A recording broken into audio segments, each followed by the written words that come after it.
Halo lagi guys, balik lagi bareng gue di channel ngoding paling chill tapi tetap berfaedah. Di video kedua ini, kita bakal ngebahas fondasi dari OOP yang super penting banget. Yap, apalagi kalau bukan kelas dan objek. Kalau di video sebelumnya kita udah kenalan sama OOP dan 4 pilar keramatnya, sekarang waktunya kita gali dasar-dasarnya dulu, sebelum lanjut ke fitur-fitur kece lainnya. Oke, jadi sebelum kita langsung ngoding, kita harus ngerti dulu. Apa sih kelas dan objek itu? Kelas sama dengan blueprint atau cetakan. Jadi kelas itu ibaratkan cetakan atau rancangan untuk bikin sesuatu. Di dunia nyata, bayangin lo pengen bikin banyak mobil. Nah, lo nggak mungkin bikin mobil satu persatu dari nol tanpa pedoman kan? Lo pasti butuh desain dasar atau blueprint biar mobil yang lo mau buat itu punya struktur yang sama. Di pemrograman, kelas ini adalah blueprint buat bikin objek. Kelas nentuin bentuk properti dan aksi atau metode dari objek yang bakal dibuat. Nah, kemudian untuk objek itu merupakan hasil nyata dari blueprint. Jadi, objek adalah hasil nyata dari kelas itu. Ibarat lo udah punya cetakan kue, terus lo tuang adonan, lalu jadilah kue beneran yang bisa dimakan. Kalau kelas adalah mahasiswa, maka objeknya itu bisa misalnya namanya Agus atau Hero gitu. Kemudian untuk analoginya, coba lo bayangin bikin game RPG. Lo pasti punya kelas dengan nama karakter, di dalamnya ada properti kayak nama, level, darah, dan senjata. Tapi pas lo main, karakter lo bisa jadi berbeda-beda. Satu karakter mungkin pakai pedang, satunya pakai sihir. Nah, kelas karakter sama dengan blueprint-nya. Objeknya, hero 1, hero 2, hero 3, karakter yang lo mainin di game. Masing-masing objek punya atribut dan perilaku yang berbeda-beda, walaupun dibuat dari kelas yang sama. Nah, kenapa ini penting? Karena ini dasar dari semuanya. Kalau lo paham kelas dan objek, lo bisa bikin program yang lebih rapih karena kodenya tertata, kemudian lebih mudah dikembangin karena tinggal bikin objek baru dari kelas yang udah ada, terus lebih efisien, nggak perlu nulis ulang logika yang sama berulang-ulang. Jadi satu kelas bisa dipakai buat bikin banyak objek. Misalnya lo bikin kelas buku, lo bisa punya objek buku 1, buku 2, dan seterusnya. Kemudian masing-masing dengan judul dan pengarang yang berbeda, tapi cara memakainya sama. Dan ini bisa dikombinasikan dengan fitur OP lainnya kayak inheritance, polymorphism, yang akan kita pelajari di video selanjutnya.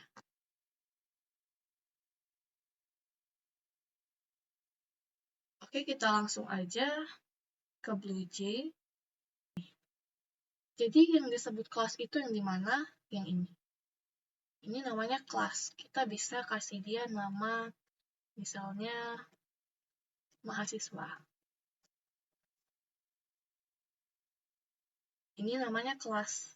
Kemudian, bisa kita compile. Terus di sini, new mahasiswa, ini namanya objek. Jadi kita bisa tambahkan objeknya mahasiswa 1.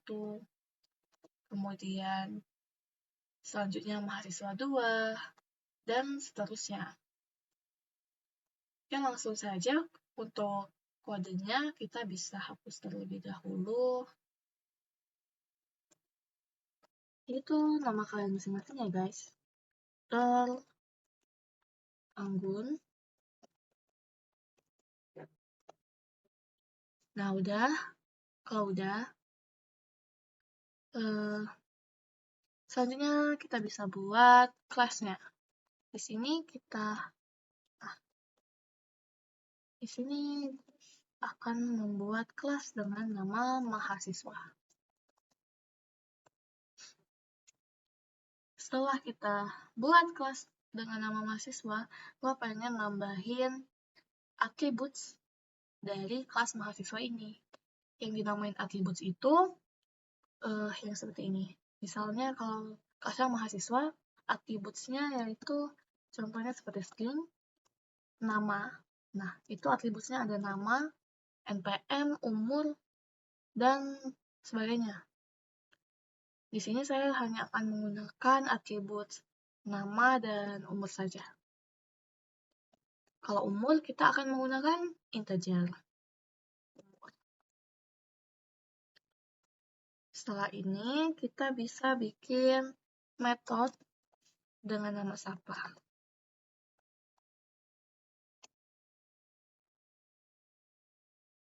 Kita buat kode agar dia tampil outputnya. System out println. Oke, sini gua mau teksnya ini aja. Halo, nama gue. Jangan deh, kita formal aja lah. Halo, nama saya. Karena tadi kan ceritanya lagi buat kuliah ya guys, mahasiswa. Halo, nama saya. Oke. Terus di sini kita tambahin namanya nanti. Ini buat manggil namanya. Terus tambahin umur saya. Oh, kita kasih koma dulu. Agar dia lebih rapi. Umur. Terus di sini tambahin tahun. Oke.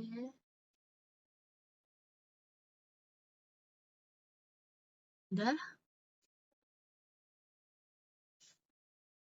Jadi di sini kita udah bikin kelas mahasiswa dengan atribut string nama dan integer umur. Kenapa stringnya huruf besar? Karena di sini kalau string memang harus huruf besar, beda dengan integer dan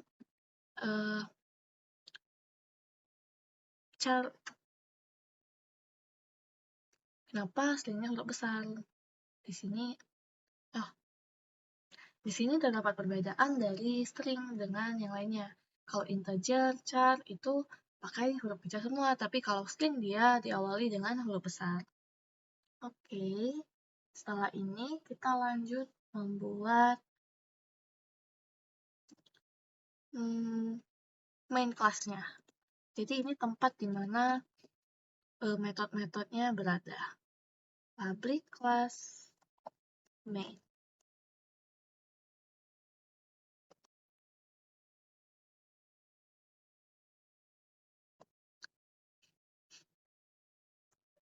Dan kita tambahin public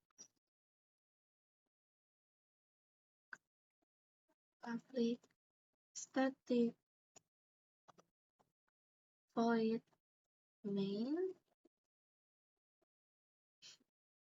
Ini tempat untuk dieksekusi, programnya dieksekusi.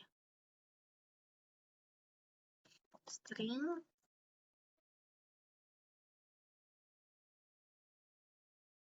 art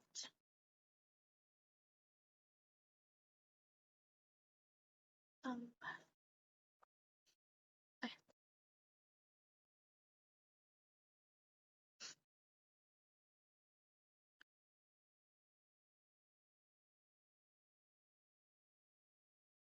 Selanjutnya kita akan membuat objek dari mahasiswa ini. Jadi di sini ada objek 1 yaitu M1 dengan tipe mahasiswa. Kita tulis mahasiswa M1 sama dengan new mahasiswa. Oke. Kemudian M1 nama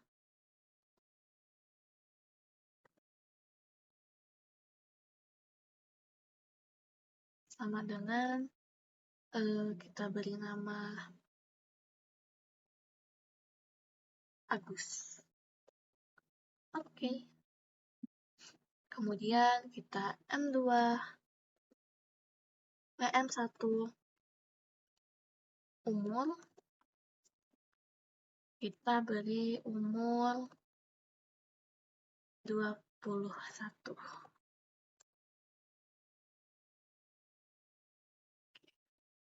Untuk mahasiswa 2, untuk objek 2, yaitu M2, kita buat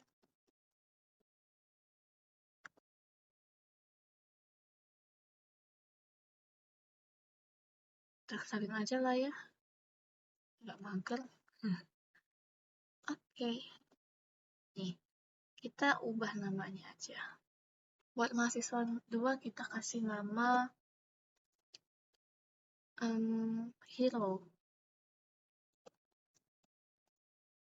Umurnya 20. Nah, selanjutnya untuk memanggil metodenya kita tinggal tulis saja M1. Nama metodenya tadi yaitu sapa. M2 sapa. Jadi yang ini M1 sapa ini akan memanggil metode dengan nanti akan menampilkan metode defaultnya ini, namun dengan isi nama M1 yaitu nama Agus dan umurnya 21.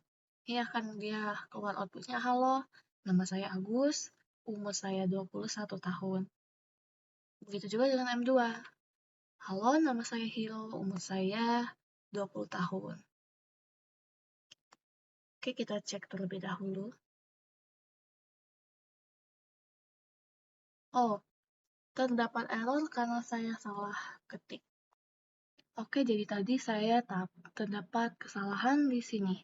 Di sini saya menggunakan S-nya S kecil, sehingga dia error. Kemudian di sini saya menggunakan tanda petik. Padahal seharusnya kalau integer tidak perlu tanda petik. Sini juga. Kemudian terdapat typo di mahasiswa. Harusnya mahasiswa, tapi tertulisnya mahasiswa. Makanya error. Sekarang kita coba lagi. Oke, udah compile dan tidak ada error. Oke, jadi tadi kita udah bikin kelas mahasiswa dan bikin cetakannya dengan nama mahasiswa, dengan properti atau objeknya yaitu nama, umur, dengan menggunakan string dan integer. Kemudian kita juga membuat metode yang bakal dijalankan oleh objek, yaitu void sapa. Kita juga membuat dua objek yaitu M1 dan M2 yang masing-masing dari kelas mahasiswa. Dengan M1-nya tadi bernama Agus dan M2-nya bernama Santi, yang kita set untuk menamai objek pertama dan nama objek kedua. Terakhir kita memanggil metode sapa untuk masing-masing objek. Oke, jadi hari ini kita udah kenalan sama kelas dan objek. Fondasi dari semua yang berbau OOP. Tanpa kelas dan objek, OOP nggak akan jalan. So, pastiin lo paham bagian ini sebelum lanjut ke topik lanjutan. Buat latihan, coba bikin kelas mobil, produk, atau buku sendiri. Kasih properti dan metode, kemudian panggil metode dari objeknya di main. Kalau udah, jangan lupa like, comment, and subscribe videonya.